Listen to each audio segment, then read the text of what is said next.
One woman started shouting immediately for us to go away.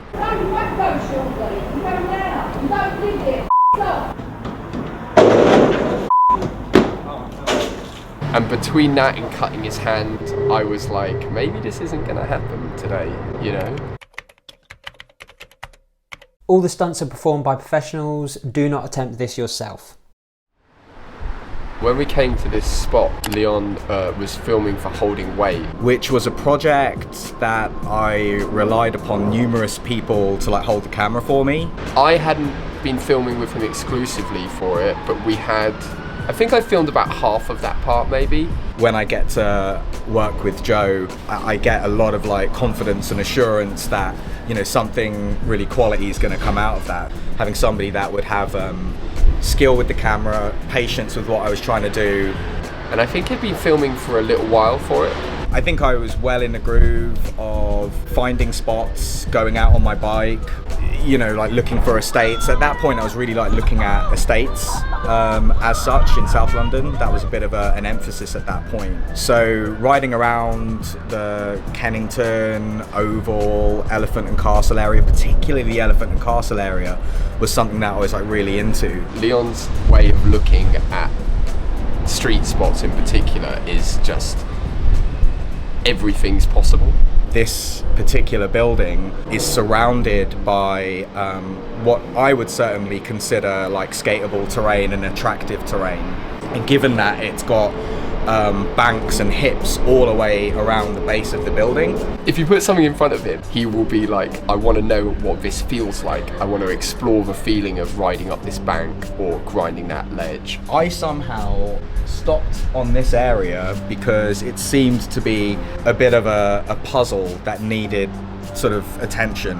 I'm like, this is Leon, like, because no one else could actually turn this into a trick. Scoped it out, took photos. You know that he's probably visited that spot before, taken a photograph of it, gone home, looked at that photograph probably 100 times. I think there was like a process of months of just sort of zooming in on the photos. And I know that he visualizes tricks like a lot of times before he goes there. If he takes you to a spot like that, unless serious injury or like a proper boot off by security or something cuts you short, he's gonna get it because he's already done the trick 100 times in his head.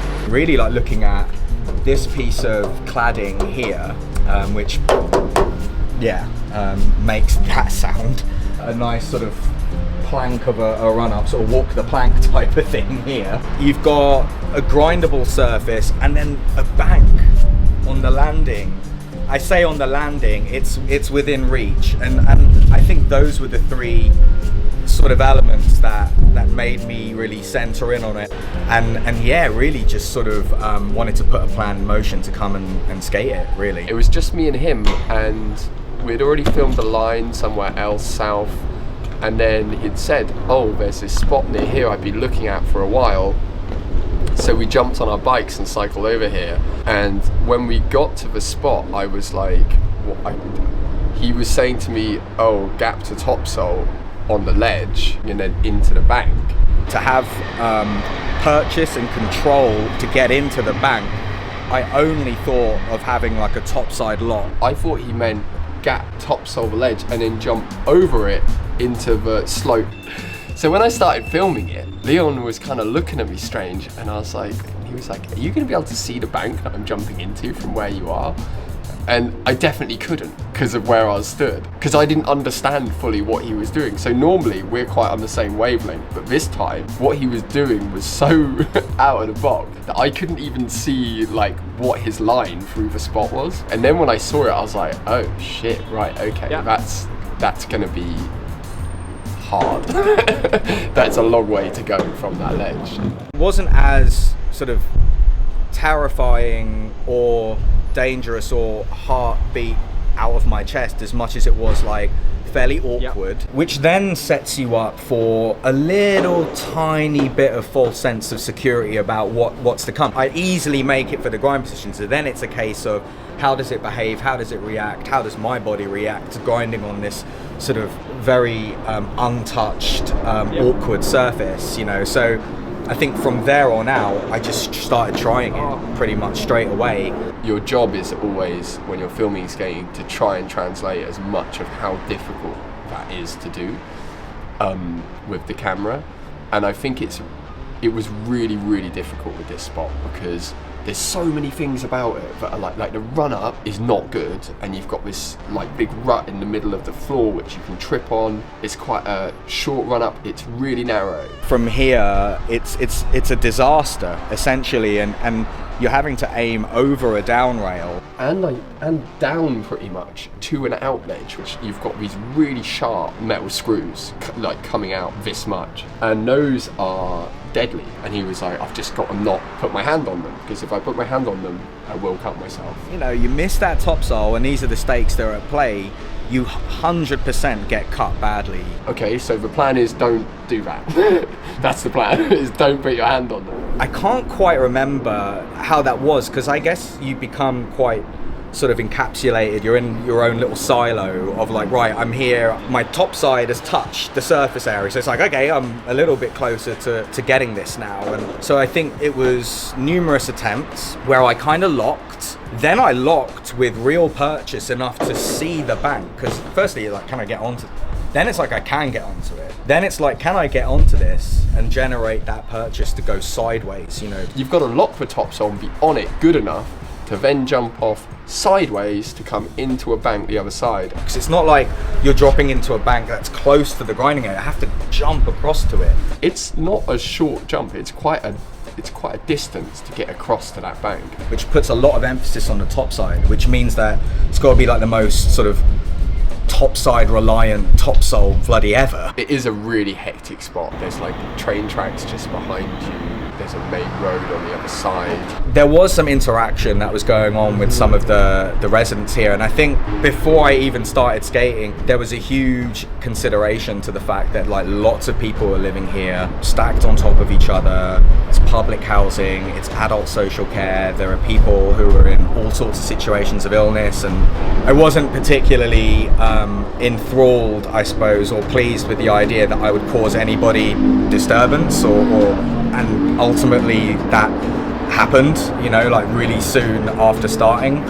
This makes a really horrible noise. And because you're disastering onto it, it's making a fucking racket, like a lot of noise. I think that creates a lot of tension and a lot of ill ease, basically. So you're under that constraint as well. And basically what happened is, you know, I was getting close. I knew I was getting frustrated because of the noise that it was making. I knew that somebody at one point or another might have a bit of a problem. People got pissed off, understandably. And then the window opens, and then there was a bit of conversation with somebody who lives just up there. They were really quite clear about what they wanted. They wanted me to leave, they wanted us to leave. You know, you don't live here, get out of here, you know, but it was sort of said in a little bit more of a, you know, aggressive way, and I totally understand that. And I think even cut in the edit itself, you know, I sort of like, Jesus, you know, like I'm really causing a problem here, and it's not something I want to do. I feel so bad for these people listening to this shit. So now, you know, you got people shouting at you, you're trying to focus. So Leon kind of tried to explain to her and said, we'll be really quick, we're really sorry. And she was not having it. And so that kind of made the whole thing then extra awkward as well. And then there's this really insane piece of footage that makes it into the video as well. It's like this nexus point of like ill ease, of awkwardness, of tension, of I'm nearly there, we're nearly there, this is about to happen, this puzzle's about to come together. But it's like I'm literally cut my hand wide open and had water thrown in the same clip, which is really dramatic and obviously it's about as aggressive as anybody can be without coming down here and actually starting on you. But it's an older lady who's doing that, and again, you feel even worse about what you're doing. She had good aim, because she was quite high up. She got it like bang on where it made it a problem for us. So fair play to her. Between that and cutting his hand, I was like, maybe this isn't gonna happen today, you know? but Leon was being Leon, so he dug deep and seemed to just like focus on getting the thing done. After that attempt, it's literally, this has to happen like now. So then the mental trigger aspect of things, I think, just really ramps up, because what's the game plan here? Like, drip blood all over the spot, like make somebody's like exit to their block this kind of like borderline, you know, violent scene of like bloody mess. Like, that's not what I'm trying to do either. So, you know, went back up there, and, you know, I think the woman at this point has called security, at least somebody who works in the building, and you're just thinking, well, do I come back here? You know, does this happen? Is it all on this moment now? You sort of really ramp it up in your head about what's going to happen in this moment right now, and just really siphoning your focus and application and your skill set down.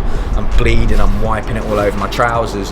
Joe's right there, you know, he's giving me all of the encouragement that's humanly possible for somebody who's just with you know, seeing what's happening. Yeah, you got this, man, you got it, it's yours. I think when you're filming, it's kind of easier because you're behind the camera, and that always provides you like an element of disconnect with what's happening, which can sometimes be a good thing and sometimes be a bad thing.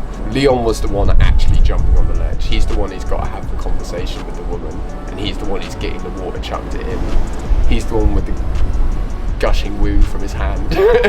You know, so I was just trying to be supportive with it, but like, Leon doesn't need a lot of support. He's one of those skaters who's just like, he's in his mind. It was really just a bit of magic. It was like a moment of magic, a moment of rapture for something like that to go down the way it did.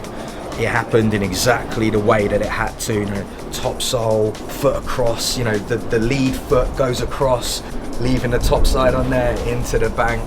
Sole foot's still locked on, and he's kind of kicking across like this, or maybe his arms, I can't remember the exact, but it's so good. It's such a good image. You know, such a release, obviously, you know it's happened. I couldn't have done it any better. I think because it was just the two of us, and it was really intense. When he got it, it was like, that was a really good feeling. That was really cool, especially as he did it so well. I couldn't have done the move any better, you know. Joe's like, oh my fucking God, Leon. You know, he's like, he's stoked. I don't normally talk from behind the camera when I'm filming, but I think I was like, fuck yes, Leon. Oh, fuck yes, Leon. And it's pretty embarrassing. I know he's applied his filming and that he's done it perfectly. He's filmed it really well. And then the chap comes who works in the building. He's just like, you know, what's going on here? He sees my hand dripping.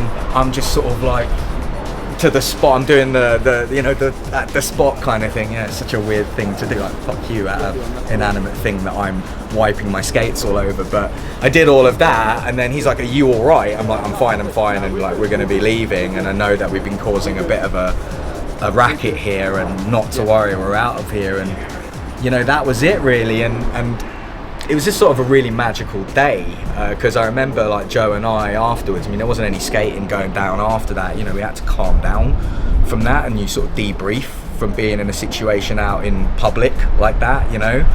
Leon's skating is exceptional, and he's always thinking about his next project and how he wants to represent and visualize his skating, and he does that just so well. Like, so for me, he's just, yeah, one of the best. At this level, or at any level of street skating, you sort of want to go out there and make things happen you didn't think would. You know, you want to sort of be creative and create things, metamorphosize ideas, work on things collaboratively, and you know, when things go to plan with a little bit of adversity, it's just that little bit sweeter, isn't it? And I think that's what it was like to shoot this trick. Massive thank you to Leon and Joe for being up for this. Cheers for all the insights and for your time. It was an absolute privilege to hear about what happened firsthand. Thanks to my patrons for supporting me and keeping me going. There's going to be a raw, uncut version going up there soon. Here's a couple of other videos you can watch in the meantime, and I'll catch you in a bit. Spotty dog.